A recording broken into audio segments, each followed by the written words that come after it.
Bonjour les amis, nouvelle vidéo aujourd'hui pour parler de Diodo qui était l'invité de mon ami Mike Borowski sur GPTV. Et j'en profite pour remercier GPTV parce que mine de rien, ils sont super sympas parce qu'ils me laissent toujours l'occasion bien sûr de prendre leur émission pour les commenter avec vous, soit en vidéo, soit en live. Donc je remercie du fond du cœur bien sûr tous les gens de GPTV et plus particulièrement bien sûr mon ami Mike Borowski. Et Diodo va revenir sur son exclusion du showbiz mais aussi sur ce qu'il pense et ce qu'il prophétise, c'est-à-dire la fin du système tel que nous vivons aujourd'hui. Mais juste avant de l'écouter, n'oubliez pas comme d'habitude de vous abonner, le petit pouce bien sûr, le commentaire, le partage de la vidéo. Et si les boosts sont revenus, eh bien n'hésitez pas bien sûr à booster la vidéo. On écoute Diodo et on en parle juste après.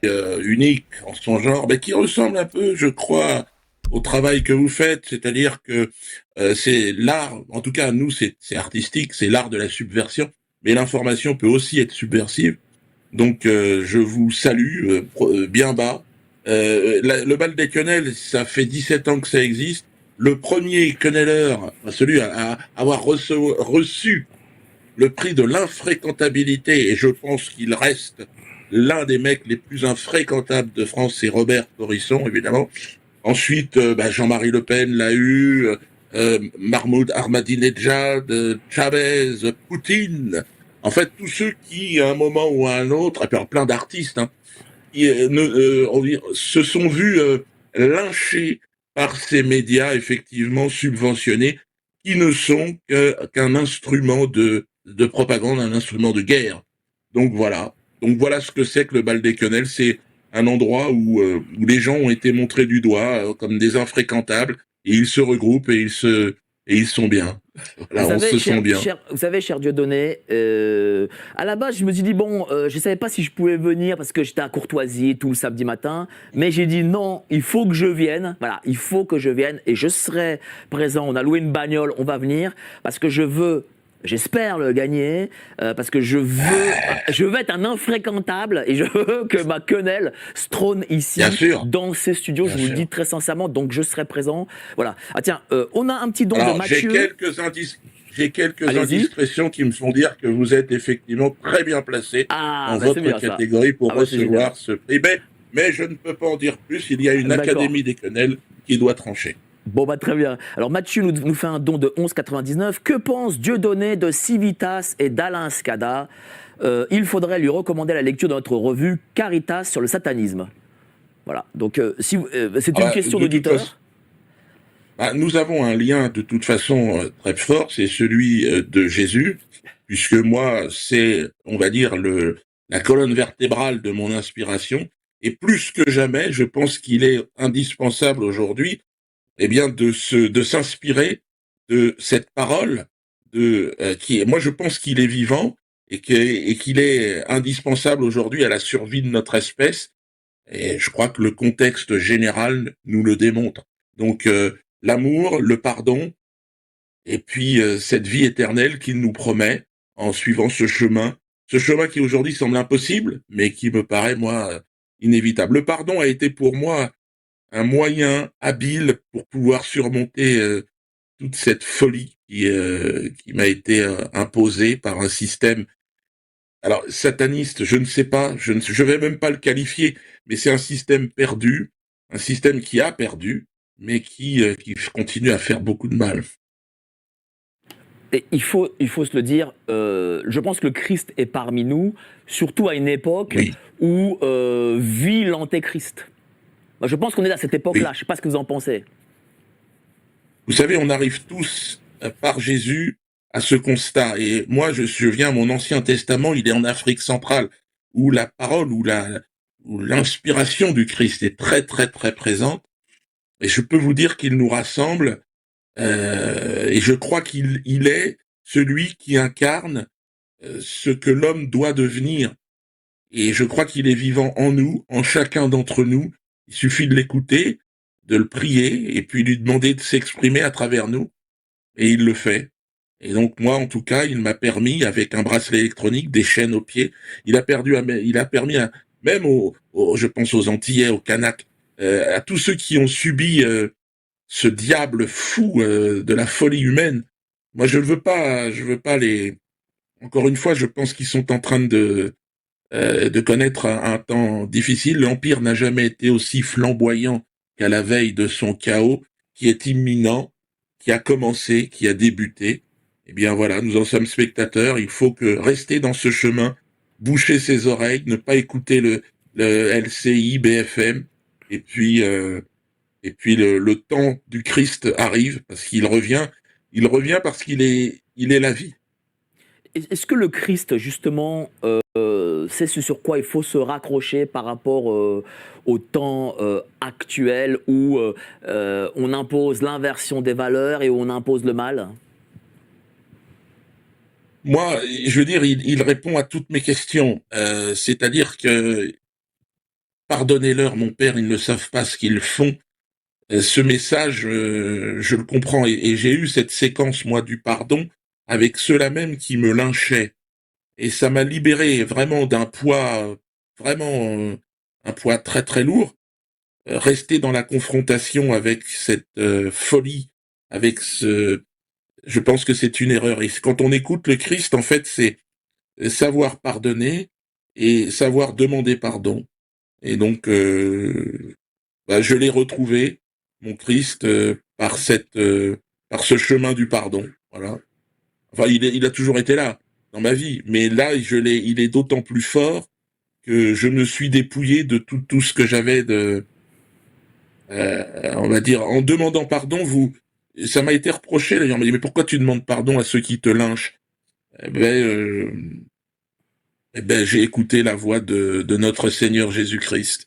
Voilà, et je suis aujourd'hui bien plus léger et bien plus armé dans un temps qui est très difficile.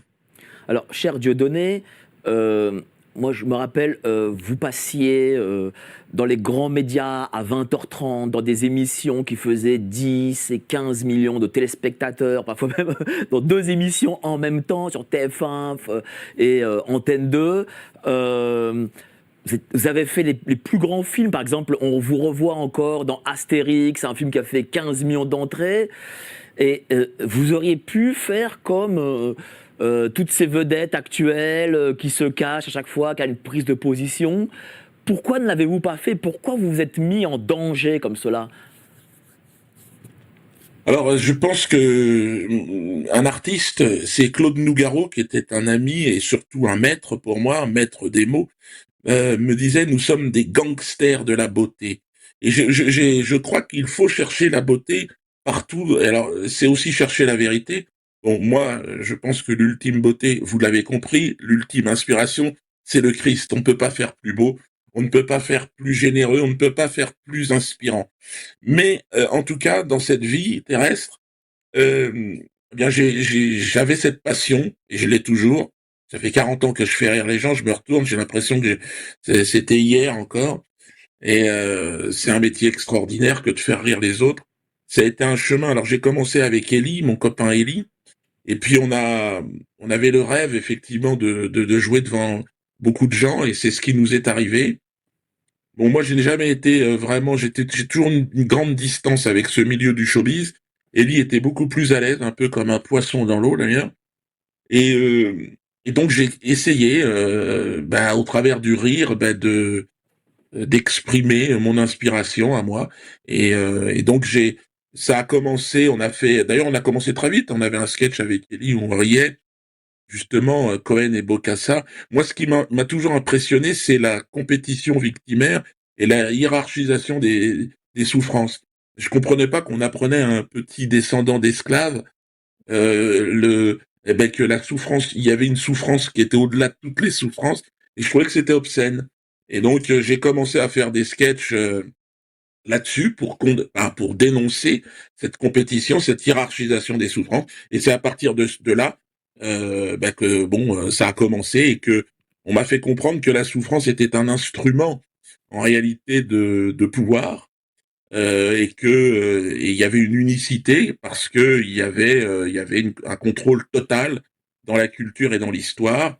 L'histoire est construite par les vainqueurs et elle est là pour gérer les intérêts de ceux qui aujourd'hui ont encore le pouvoir. Combien de temps, je sais pas. Mais bon, voilà pourquoi j'ai été effectivement écarté parce qu'en tant qu'auteur plus que comédien, parce que le comédien en fait c'est un peu C'est un peu une pute de luxe. Donc j'aimais bien ce travail parce que j'ai rencontré des gens formidables aussi. Alain Chabat, on en parlait, Valérie Lemercier, Claude Rich. J'ai joué avec Claude Rich, on a fait un film extraordinaire.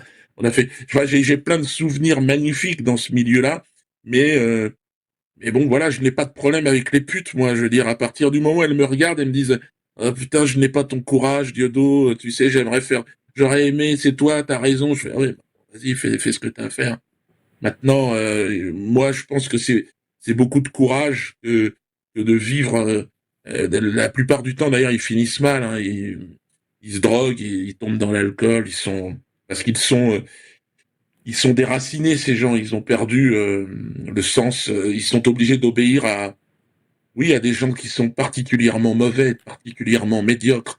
La culture française aujourd'hui est dirigée par des gens qui sont odieux sur le plan du raffinement, quoi. Quel beau discours de Diodo, quel beau discours qui nous est offert par GPTV et par Mike Borowski. Je pense que Diodo, il a tout dit. Il a tout dit sur le pardon. Je crois qu'on ne doit pas forcément vivre et qu'on ne doit pas vivre dans la haine. On doit être en colère et notre colère, elle est légitime par rapport à tout ce qui se passe. On ne doit pas oublier. Mais on doit être capable aussi de pardonner, même si vous le savez, moi c'est pas forcément le discours que je vais tenir envers tous ceux qui ont détruit ce pays, tous ceux qui ont détruit nos vies. Je crois qu'on doit apprendre à pardonner à ceux qui le méritent, qui le demandent. Et pour les autres, on doit être sans pitié. Et ce que j'aime aussi, c'est ce discours, notamment sur le showbiz, qui tombe dans des travers. On le voit, la plupart sont des drogués, sont des alcooliques, sont des sales personnes. Parce qu'ils ont fait, comme les autres, un pacte avec le diable. Nous, on doit se ressaisir, tenir notre ligne. Nous, on doit apporter justement de l'espérance, de l'espoir, mais de la lumière et de la lumière du Christ. Et je ne peux que partager, bien sûr, son discours par rapport au Christ. Il doit revenir. Et je crois que les épreuves que nous avons aujourd'hui sont dues en grande partie car on ne l'écoute plus, on ne le prie plus, on ne le vénère plus.